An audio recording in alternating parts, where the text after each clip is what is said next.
پورے قرآن مجید کا اگر آپ مطالعہ کریں گے تو آپ کو پتہ چلے گا کہ انسان کو اسی امتحان کے اندر ڈالا گیا ہے، صبر اور شکر۔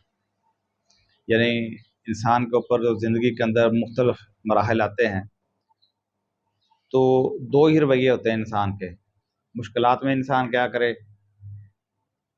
تو اللہ کی طرف سے مطالبہ ہے کہ وہ صبر کرے، اور اچھا اللہ نے اچھے حالات دیے ہیں، نعمتیں دی ہیں، اقتدار دیا ہے، رزق دیا ہے، ایمان دیا ہے، آزادی دی ہے، سہولتیں دی ہیں، تو مطالبہ ہے کہ شکر ادا کیا جائے۔ تو جیسا کہ آپ نے پہلے سن بھی لیا کہ شکر کا مطلب ہوتا ہے کہ نعمتوں کو بیان کرے، جو اللہ نے دیا ہے اس کا اظہار کرے، دوسروں کو بھی اس میں شامل کرے۔ اور کفر کا مطلب کیا ہے؟ یعنی بعض کا ایک لفظ کا معنی سمجھنے کے لیے اس کا جو الٹ ہوتا ہے اس کو بھی دیکھنا پڑتا ہے۔ تو قرآن مجید کے اندر ہر جگہ پہ شکر کے مقابلے پہ لفظ کفر استعمال کیا گیا۔ تو کفر کا مطلب ہوتا ہے چھپانا، یعنی جو کچھ اللہ نے دیا ہے انسان نہ خود اس کا احساس کرتا ہے، بلکہ بعض کا شعوری طور پر بھی ارادہ تن بھی اس کو چھپاتا ہے۔ سب کچھ ہوتا ہے، لوگ پوچھتے ہیں کیا حالات ہے جی، او یار کچھ نہیں، کچھ نہ پوچھو، ٹھیک ہے نا۔ یعنی اس کا یہ ہوتا ہے کہ اگر میں نے الحمدللہ کہہ دیا تو کوئی یہ نہ کہہ دے یار میرا کوئی مسئلہ ہی حل کر دو۔ تو آپ دیکھیں قرآن مجید کا آغاز کہاں سے ہوتا ہے؟ الحمدللہ رب العالمین۔ یہ الحمدللہ کلمہ شکر ہے۔ جنتی جب جنت میں جائیں گے وہاں بھی وہ یہی کہیں گے الحمدللہ، کہ سارا شکر اللہ ہی کے لیے ہے جس نے مجھے اس جنت کا وارث بنایا۔ تو معاملہ یہ ہے کہ آپ قرآن مجید کے اندر پیغمبروں کی زندگیاں پڑھیں، داؤد علیہ السلام کے واقعات پڑھیں، آپ سلیمان علیہ السلام کے واقعات ابھی آپ کے سامنے آئے بھی ہیں۔ تو قدم قدم پہ جہاں بھی اللہ تعالیٰ نے ان کو کسی بڑی چیز سے نوازا ہے وہ سمجھ جاتے تھے ہمارے شکر کا امتحان چل رہا ہے۔ یعنی سلیمان علیہ السلام اور داؤد علیہ السلام جانتے تھے کہ ہمارے شکر کا امتحان چل رہا ہے، کہ ہمیں من مانگی چیزیں ملی ہوئی ہیں، من مانگا اقتدار ملا ہوا ہے، ہر چیز ملی ہے، اور وہ کچھ ملا ہے جو قیامت تک کسی اور کو نہیں ملے گا۔ اور دوسری طرف آپ دیکھیں ایوب علیہ السلام ہے، اللہ تعالیٰ نے بیماری کے اندر، اذیت کے اندر ان کو مبتلا کر دیا، پھر یہی نہیں بلکہ ان کا مال اولاد بھی ان کے ہاتھوں سے جاتا لگا، ان کے صبر کا امتحان چل رہا ہے۔ لیکن آپ پورے قرآن میں آپ دیکھیں کہیں بھی ان کے زبان کے اوپر کوئی گلہ نہیں ہے، کوئی شکوہ نہیں ہے، بلکہ ایک دعا بھی کس طرح کرتے ہیں، مانگتے کچھ نہیں اس میں بھی، صرف اللہ تعالیٰ کو بتاتے ہیں کہ یا اللہ بس خود ہی غور کر لے، رب انی مسنی الضر وانت ارحم الراحمین، اے اللہ مجھے تکلیف نے چھو لیا ہے، اس سب رحم کرنے والوں سے بڑا رحم کرنے والا تو ہے۔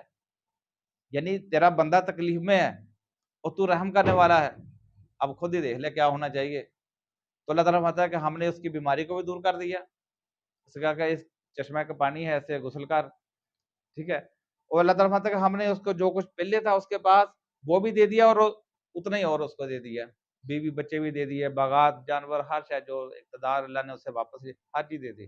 کیا تھا؟ صبر کا امتحان چل رہا تھا۔ زکریا علیہ السلام آپ کے سامنے دیکھیں، ساری زندگی اللہ تعالیٰ نے اولاد نہیں دی، صبر کیے رکھا، بس پتہ یہ دے گا تو اللہ ہی دے گا، اور جب اللہ تعالیٰ دینے پہ آیا اللہ نے بڑھاپے میں دے دی، اور زکریا علیہ السلام خود پریشان ہو گئی، اللہ میری ہڈیاں خشک ہو گئی ہیں، داڑھی میری جو ہے وہ سفید ہو چکی ہے، اس عمر میں اولاد ہوگی؟ یعنی دعا بھی مانگی ہے، قبول ہوگی، تو آپ خود ہی حیران ہو رہے ہیں کہ یہ کس طرح ہوگا۔ تو معاملہ یہ ہے کہ ہمارا امتحان ہی یہ ہے کہ ہم یا صبر کے امتحان میں چل رہے ہوتے ہیں یا شکر کے امتحان میں چل رہے ہوتے ہیں، اس کو ہم نے صرف دیکھنا ہے۔ اور انسان جب ان جذبات سے عاری ہو جاتا ہے، اوپر ہو جاتا ہے، کیا ہوتا ہے؟ یعنی اپنی نعمتوں کو نہیں پہچانتا، یا اس کو نہیں پہچانتا کہ میں تو امتحان سے گزر رہا ہوں۔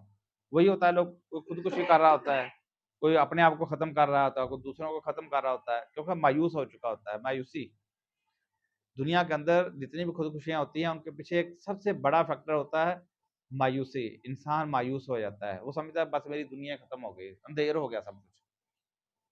اور ایک بندہ مومن جس کے پاس سب سے بڑی امید ہوتی ہے کہ اللہ، سب سے بڑی امید ہے آخرت، وہ جانتا ہے کہ یہ جو میرے ہاتھ سے گیا ہے جو نقصان ہوا ہے، یہ میرا کوئی عزیز فوت ہو گیا ہے یا کچھ بھی ہوا ہے، اس کا ازالہ اگر میں اس کے اوپر صبر کروں گا، اس کا ازالہ اللہ قیامت کے دن کرے گا، اس کا اجر مجھے ملے گا. یہ میری آزمائش ہو رہی ہے. جب اس کا یہی نظریہ اس کے پیچھے ہوتا ہے، وہ بڑے سے بڑے صدمے سہ جاتا ہے. اور جس کے پیچھے امید نہیں ہوتی، جس کا نظریہ آخرت نہیں ہوتا، یہ نہیں پتا کہ میں تو امتحان سے گزر رہا ہوں، نظریہ امتحان نہیں ہے، تو اللہ تعالیٰ نے بتا دیا کہ تم امتحان آزمائے جا رہے ہو.